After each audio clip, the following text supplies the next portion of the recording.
су ішпейтін кісілердің басы реально дұрыс жұмыс жасамайды. Өйткені біздің организмімізге даже 1% су жетіспесе, бізде уже скрытое обезвоживание болады екен. Яғни болады ғой, бір шаршап есеңгіреп жүреміз ғой, оның барлығы бізде судың жетіспегендігінен.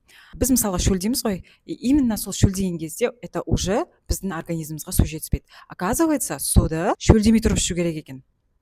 Білесіздер ма, су ішпеген адамның қаны қою болады. Қаны қою болғаннан кейін не болады? Давление всегда болғаннан кейін адамда сахар пайда болады, холестерин пайда болады. Яғни адамның ағзасында обмен веществ полностью бұзылады. Ол бұзылғаннан кейін не болады?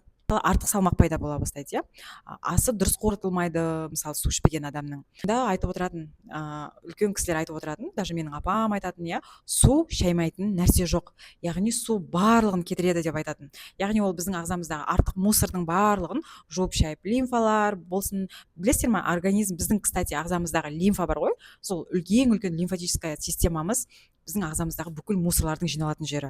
Ал егер сіздер дұрыс су ішетін болсаңыздар, сол мусордың барлығын шайып сыртқа шығарады. Қандай су ішу керек? Әрине сілтілі су ішу керек, құрамында минералға толы болу керек. Кімге сондай су қызық болатын болса, маған жазыңыздар, плюс қойып кетсеңіздер, барлығын түсіндіріп айтып беремін.